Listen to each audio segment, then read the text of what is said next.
Vēl viens jautājums, ko gribu uzdot, ir megapolišu ideja.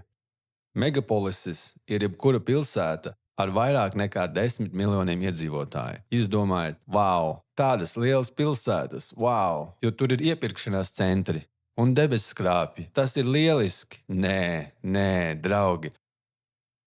Megapolises ir patiesi sliktas. Megapolises nedrīkst pastāvēt. Tās pastāv globalizācijas dēļ, jo daudzas pilsētas var ievest daudz cilvēku. Likt viņiem specializēties noteiktā jomā, padarīt to industriālu un eksportēt uz ārējo pasauli. Un kur atrodas lielākā daļa megapolišu? Tās atrodas Indijā un Ķīnā. Tā ir problēma, jo gan Indija un Ķīna cieš no ēdiena un ūdens problēmām. Ja tu gribi noturību, tad tu vēlēsies, lai lielākā daļa cilvēku dzīvot nevis pilsētās, bet laukos, kur aug ēdiens. Jo pirmkārt, viņi ir pašnodrošināti, un otrkārt, viņiem ir ēdiens. Diemžēl šobrīd Ķīna importē ceturdaļu sava ēdiena. Un atcerieties, ēdiena audzēšanai vajag enerģiju, tāpēc Ķīna importē 75% savas naftas.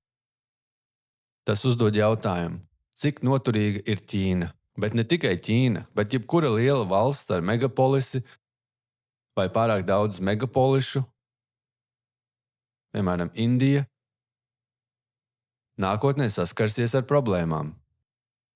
Atkal, ja esi nācijas līderis, tev jāuztraucas jau tagad. Šī kara un globālās tirdzniecības traucējumu dēļ mēs gaidām milzīgu nestabilitāti valstīs, kas nav noturīgas.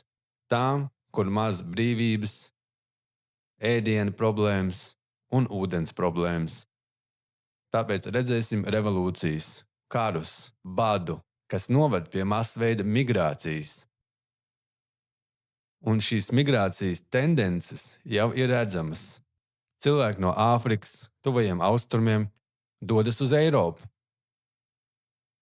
No Dienvidamerikas un Latīnamerikas uz ASV. Mēs gaidām, ka šīs tendences ne tikai turpināsies, bet pātrināsies 100-kārtīgi.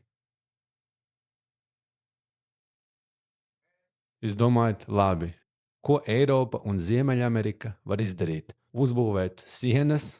Viņiem jāuzbūvē sienas tagad, jo būs milzīgs bēgļu pieplūdums. Ēdiena un ūdens problēmu dēļ.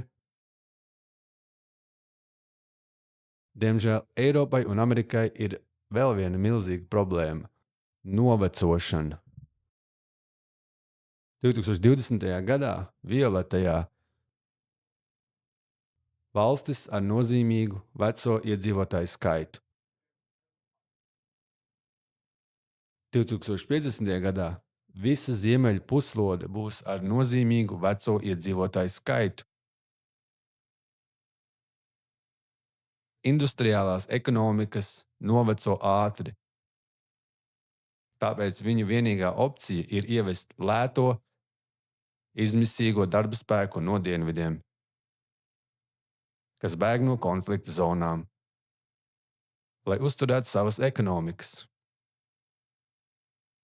Problēma ir tā, ka tas novedīs pie kultūras konfliktiem, kur vietējā populācija, vietējie iedzīvotāji jutīsies aizstāti ar bēgļiem un imigrantiem.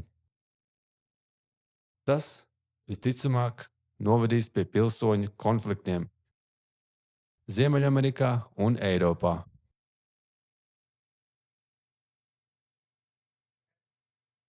Diemžēl no šīs problēmas nav īsti izejas, jo vecie ir pie varas. Viņi grib, lai kāds pļauj viņu zālienus, baro viņus, piegādā ēdienu. Diemžēl jaunie to nedara, jo viņu vecākiem ir nauda. Tāpēc viena izeja ir importēt lēto imigrantu darba spēku. Ar Pax Americana beigām parādīsies reģionālie tirdzniecības bloki. Būtībā merkantilisms. Lielāko cilvēces vēstures daļu mēs darījām tieši tā.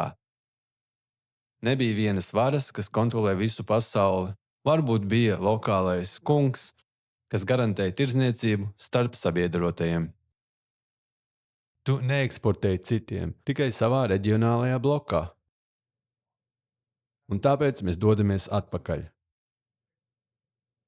Šī ir 16. un 17. gadsimta karte ar merkantīlajām impērijām.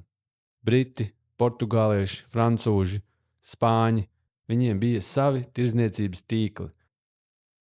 Viņi atsakās sadarboties, bet sistēma darbojas. Tas bija dārgāk, ne tik ērti, bet darbojās. Tas nenozīmē globālās tirdzniecības beigas, tikai daudz ierobežotāku globālo tirdzniecību. Vēl viena lieta par Āzijas ekonomikām - vergi. Vergi bija ļoti svarīga tirdzniecības daļa. Iemesls ir šāds. Sabiedrībai vajag enerģiju. Šodien mēs izmantojam naftu. Kādreiz izmantojām cilvēkus. Ja vairs nav lētas naftas, tu paverdzini cilvēkus. Un tā vēsturiski mēs esam to darījuši.